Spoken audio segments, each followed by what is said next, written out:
mataas. Sabi mo kay Bong Marcos na ibaba yung bigas. Kaya mataas na, hindi kaya ng mga taong bayan. Sabi niya na ibaba yung bigas na mataas lalo. Nabalitaan niyo na ba yung sinabi ni Tatay Digong na hihiwalay ang Mindanao sa Pilipinas? Pabor pa po kayo doon? Hindi. Noon pa naman yan na Di ba ibibinta nga yan sana ni Ramos? Ay hindi pumapayag yung taga Mindanao. Taga doon ako Hindi ako pumapayag. Mas mahirap ngayon Kasi formalang bilhin, di ba? Tapos mababa yung sweldo. Tumataas yung lahat ng bilhin. Mas maganda yung nung Duterte. Mas mura yun kaysa ngayon. Kasi noon, yung makakabili ka ng 5 pisong itlog, ngayon wala. Mas maganda maghiwalay yung kasi yung sa Mindanao, wala sila nakuha na yung era ng Mindanao. Lahat nakuha ng Luzon. Mas magandang maghiwalay na lang, di ba? Marami na pong mga bilihin na tumataas. Sampu lang po dun sa bigas, lalo pong tumaas ang mga bilihin po. Sabi niya, ipabababa niya ang bigas nung hindi pa siya naging Pangulo. Hindi pa siya kung siya ang mananalo po. Kaya yan nga ho ang binoto ko. Ano ba na mayroong panukala si Pangulong Duterte na hihiwalay ang Mindanao sa Pilipinas? Hindi din ako doon boto. Hindi ko din yun gusto. Hindi mo gusto rin. Sa loob ng ilang taon natin pagsasamang Luzon, Visayas, Mindanao. Bakit ihiwalay? Para sa akin, para sa silang may nagawang maganda. Pares lang, kaya sila siguro may problema pares, kaya nakakagawa. Pero walang problema kung hindi naayos basta't pinag-uusapan. Pabor ba kayo na ihiwalay ang Mindanao sa Pilipinas? Kung po ikagaganda po, hindi naman masama yun sa tingin ko.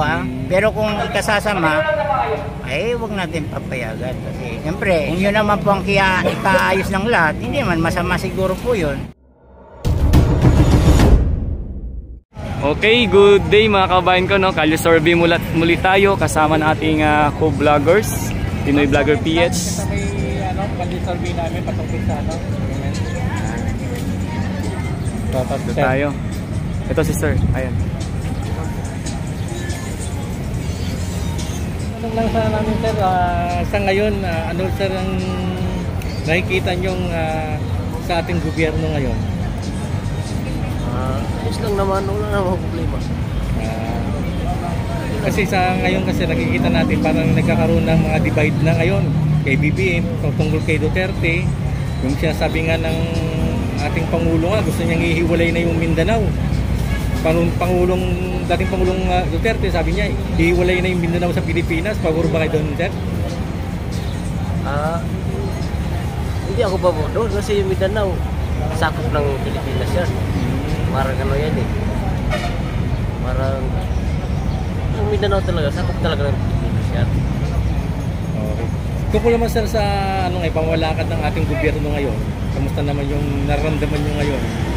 Tumaas ba ang bilihin o bumaba ba ang bilihin ngayon?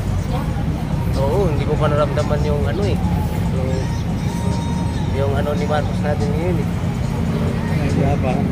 Yung murang bilihin, wala, parang tumaas lalo. Okay. Sana naman matupad na yung mura yung bilihin, maganda. Sige Sir, maraming salamat po Sir. Salamat Sir, opinion.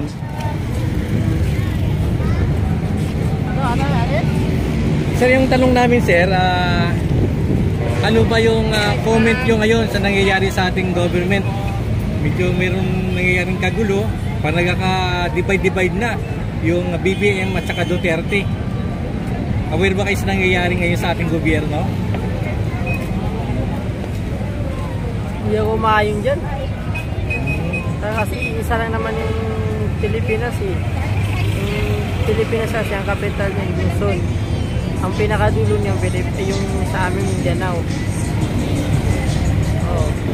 Alam mo, sabi niyo sa ating Pangulong Bongbong Marcos ngayon sa kanyang pamamalakad bilang presidente ng ating bansa. Ano man sabi niyo Sir, komento niyo? Tumataas ba ang bilihin o nagiging maginhawa ba ang mga Pilipino ngayon? Tumataas yung mga bilihin, tapos na yung binibenta, bumababa naman ang presyo. Halimbawa, yung nagbebenta kasi yung galing sa bukid, bumababa pagdating dito. Pero pag yung Sino ba sir ang binoto nyo nakarang eleksyon? Ako yung ano kasi yung Marcos. Si BBM. Sabi niya kasi na ano, pag maayos na daw yung pamamalakad niya, maayos din yung pamumuhay namin dito. Sa ngayon sir, okay naman yung pamumuhay ngayon? Ayos naman kasi nakakakait pa paano, nakaka-rouse din. Ayun. Gusto sir, maraming salamat sa inyong comment. Thank you. Thank you, sir. Doon naman tayo. Punta tayo doon. Sir, pwede sir, ano lang? Kalye survey lang. Kalye survey lang, sir. Ano lang? Okay, sir, soft drinks. Doon naman tayo, pag ganun. Saan ang kaya mo? May nang oli ba? Ito si ma'am, tanongin natin pre, oh. Hi ma'am. Kamusta na yung buhay-buhay natin ngayon? Pwede mo po para ma-comment lang. Saan yan? Vlog po namin. Vlog po namin ma'am. Opinion lang ma'am. Opinion lang? Opo. Di ba, huwag kayo maiya. Opinion lang naman. Hi ma'am. Magandang umaga. Kamusta naman po kayo? Okay rin sir. Ma'am, kalye survey lang kami. Ano po ba yung masabi ninyo ngayon sa ating bansang Pilipinas? Maganda rin sir. Maganda rin ang buhay. Hindi na tulad dati. Wow. Kapag tinda sa hawa ni ala. Ibig sabihin po yung mga nangyayari sa ating gobyerno ngayon, yung mga mataas bang bilihin ngayon o bumaba? Medyo bumaba rin. Bumaba. Sa inyo po ba, okay bang pamamalakad ng ating Pangulong Bongbong Marcos? Oo. Natahimik na rin. Ano pong mas maganda, yung panahon ni Pangulong Duterte o ngayong panahon ni Bongbong Marcos? Ano lang na sir, parehas din. Parehas. Oo. Kasi hindi mahirapan sa pagkain. Okay. Nakakain pa rin 3 beses sa araw. Oo, nakakainom. Yun ang maganda doon, no? Maganda. Siyempre, kung hindi tayo kumain, wala tayong lakas, sir. Kamusta naman na yung negosyo nyo? Yan ang miss ni madam. Sa awa ni ala. Kumikita kayo. Taga po kayo, taga Mindanao? Taga Mindanao po ako.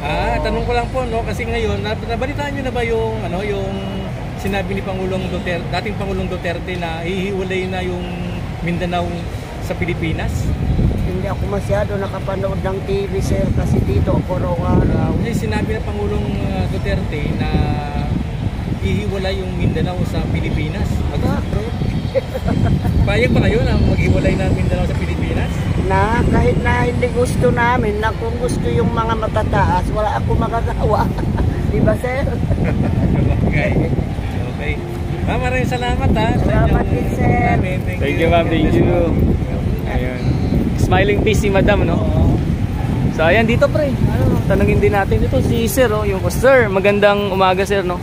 Pwede ba kami sir makakuha sir ng opinion tungkol sa nangyari sa ating bansa? Ay, wala pa akong komento dyan. Walang komento. Ayun. Salamat. Comment lang sir, tanong lang namin, pahig pa kayo na hiwalay ang Mindanao sa Pilipinas? No comment muna ako. Ano komento ko? Okay, salamat sir. Salamat sir. Ito si ma'am. Hi ma'am. Hindi no comment din si ma'am. Okay. Diretso na tayo, no? At kung saan kukuha po tayo ng mga pananaw opinion ng ating mga kabayan dito. Puro pala dito, no? Yung mga cellphone, no? Yung mga ipit-ipit. Ganun pala dito, no? Ito si ma'am, tanongin natin pre. Oo. Hi ma'am, magandang araw. Ma'am, magkakalye survey lang po kami kung okay lang po. Tatanong lang po namin ma'am kung ano po yung masabi ninyo ngayon sa ating bansang Pilipinas. Wow, si ma'am busy din. Okay ma'am. Okay. Ayun ba? Oo. Yes or no lang? Busy. Ayun. Tuloy tayo. Ito sila sir. Ano natin? Yan. Tanong natin. Nagkakalye survey lang kami sir. Kali survey lang kami sir. Pwede ba namin sir makuha na sir ng opinion? Yun yung madam namin. Ah, okay. Salamat sir. Dito. Ay, ito si ma'am oh. Ay ma'am. Magandang araw ma'am. Ay, naiya din si ma'am. Okay. Hi ma'am, magandang araw. Sir, magandang araw sir. Ayun si sir. Kayo sir Berin sir. Kayo sir. Konting tanungan lang sir. may mga fans sir, may mga fans sir. Sir. Oh, ayun. Ito ang tanongin natin. Ito na mga problema dito. Ikaw muna sir, ikaw muna. Opinion sir. Ano naman tanong mo? Ito pre, ikaw na magtanong pre, mauna ka na. Namin sir, kamusta naman ang buhay-buhay ngayon natin? Ay nako, yung buhay nito na bangit ang hirap-hirap. Oo, tingnan mo ang tuwan, oh. Wala ka namin mili. Oo, ikaw na naman, oh. Ito mo. Wala, ang hirap ang buhay namin dito, eh. Ano naman, oh. Tututog. Close. Ano po masasabi nyo ngayon sa ating gobyerno ngayon? Isang 2 taon ng ating pamuno ng ating Pangulong Bongbong Marcos. Opinion lang po, opinion lang. Walang ano. Mahinang kita ngayon sa Pilipinas. Hinang kita sa Pilipinas. Pero ma'am, kumusta naman yung buhay-buhay niyo? Wala klaro eh. Mahirap ang buhay ngayon. Walay klaro. Walang binta, matumal. Pero kumakain pa rin sa 3 beses ang araw, ma'am. Mataas. Sabi mo kay Bongbong Marcos na ibaba yung bigas. Mataas na, hindi kaya ng mga taong bayan. Sabi niya na ibaba yung bigas, tumataas lalo. Wala, patay negosyo. Siya ang yung mayaman. Ang mahirap, mas lalong pinapahirap. Ano sa palagay mo ma'am, kung sakali gusto pamumuno ni Tatay Digong, no? Nakaraang na administrasyon. Ano po sa palagay opinion ninyo? Sino po yung pinakamagaling?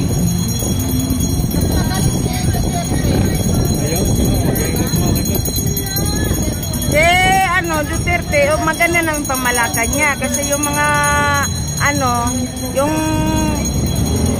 mga droga na niya. Pero yung pinakataas na pinaka talaga, hindi niya na okay naman yung buhay ni Duterte. Maganda naman. Saan yung lugar niyo, ma'am? Saan kayong lugar? Ha? Saan kayong lugar? Mindanao ako eh. O yun, sa Mindanao sila.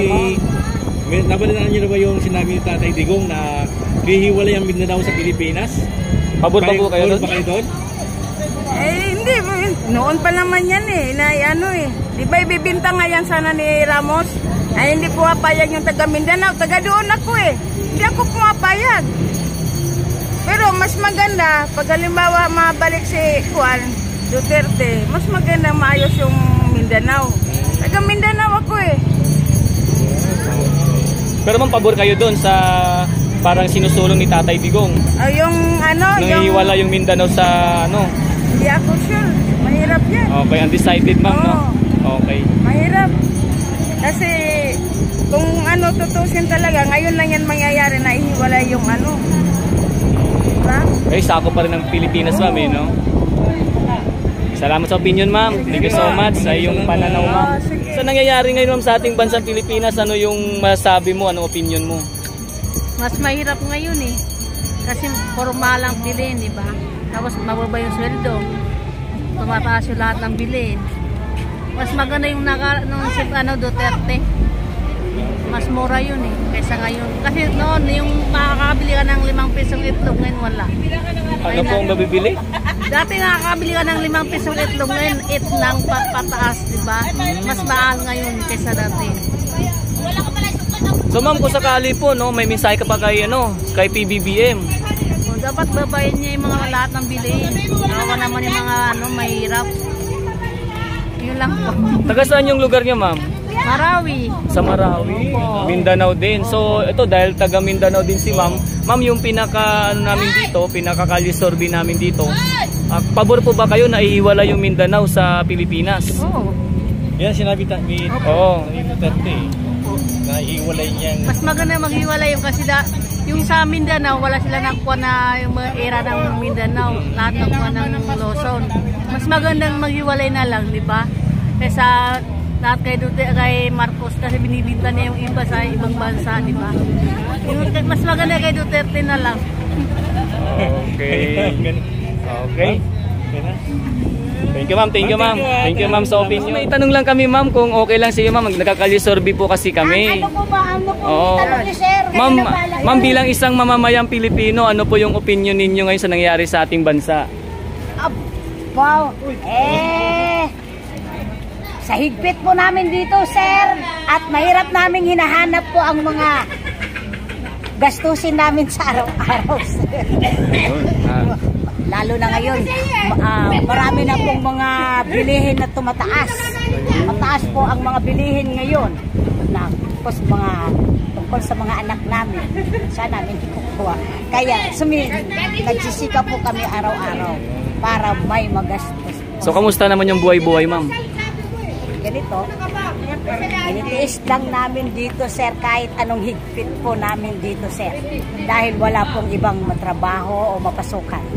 Kumbaga parang tiyagaan lang Apo, talaga. Ganun At po. least sa 3 beses ang araw, kumakain pa rin tayo. Opo, makita din po namin dito sa hanap buhay namin bilang bangketa po. Kung sakali pong manawagan mo kay Pangulong Bongbong Marcos, ano kayo masasabi niyo?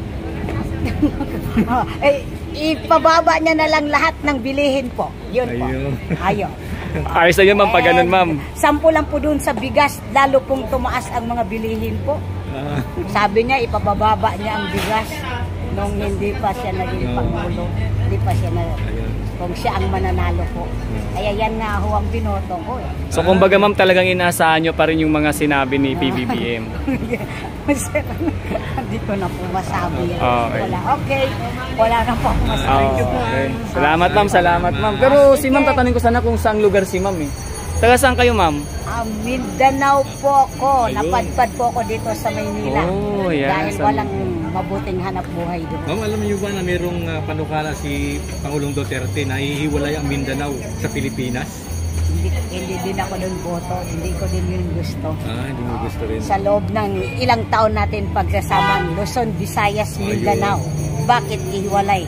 Siya lang yan sa Pangulo. Ang walang nagbago. Ganun pa rin. So, kumbaga, hindi kayo pabor doon, ma'am? Ay, hindi po. Lost be ganun.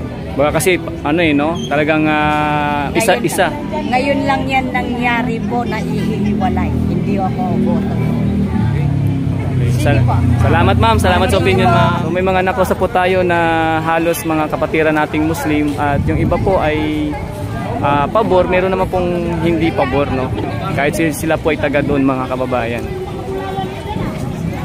Ayan. Ito kay sir, no? Sir, magandang araw, sir. Sir, pwede ka ba namin, sir, makalye survey, makuhanan po namin opinion?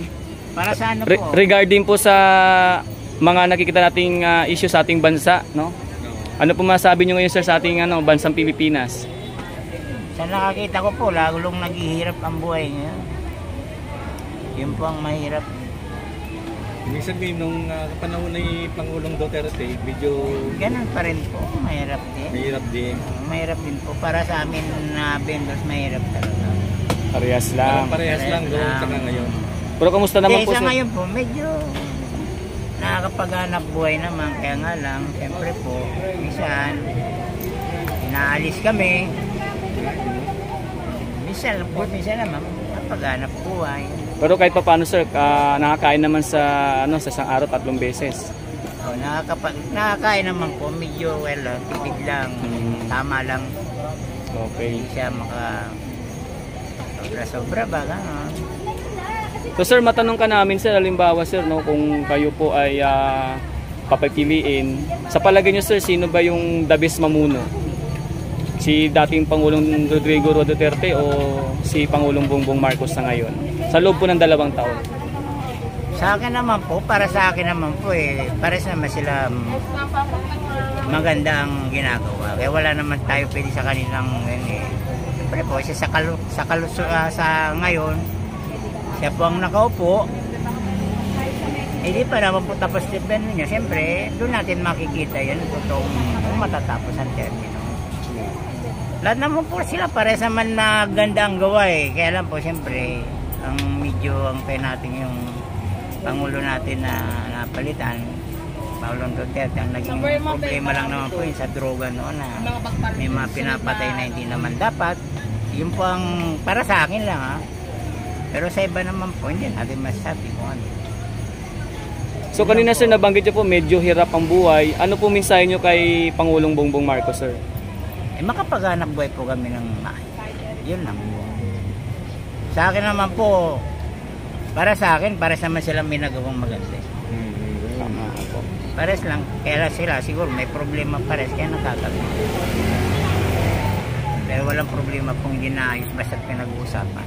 Tama. Totoo po yun, lahat yan. Kasi wala naman pong tayo, lahat naman tayo mawawala. Walang matatag kahit milyonaryo ka pa, mawawala ka pa rin sa mundo.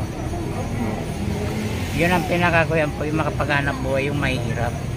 Yun ang pinakadali.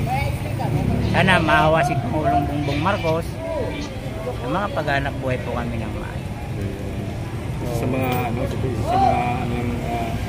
taong bayan talaga yung araw na kayo pangangailangan. Hindi lang po kasi katulad po sa akin katulad sa akin may mga anak ako. Siyempre po kahit may pamilya na, tinutulungan ko pa rin. Minsan nga sarili ko hindi ko na asikaso yun. Siyempre, mahirap ang buhay. Kung di ko sila tutulungan, mas lalong mahirapan sila. Baka makagawa na hindi maganda. Kumbaga nakaagapay pa rin kayo sir sa inyong mga, naman po eh. kahit may pamilya na sila. Kaya nga po ang sarili ko, hindi ko naayos eh. Gusto ko rin magpagamot. Kung minsan papagamot ako, dito na sa mga libre na lang eh. Tsaga-tsaga po, sa pila. Ganun po ang nangyayari sa buhay na. Pero kung makapaghanap buhay kami ng maayos, maganda sana. Opo, kahit paano po, kumikita ng kaunti, nakaka-survive. Sir, taga saang lugar kayo, sir? Apo talaga dito, matagal na ako dito na 3 dekada na mahigit. Maninindad po talaga ako. Okay. Kasi sir, singit ko lang natanong kasi isang ngayon, mayroong panukala si Pangulong Duterte na ihiwalay yung Mindanao sa Pilipinas. Pabor ba kayo na ihiwalay ang Mindanao sa Pilipinas? Kung ano po ikagaganda po hindi naman masama yun sa tingin ko ha. Pero kung ikasasama, wag natin papayagan kasi siyempre kung yun naman po ang ikaayos ng lahat, hindi naman masama siguro po yun. Sa palagay ko po palagay ko. Kung ano ang ikagaganda, yun ang maganda. Kumbaga kung saan yung magandang kalalabasan sa ating bansang Pilipinas. Kasi nandun na po yung may maninira.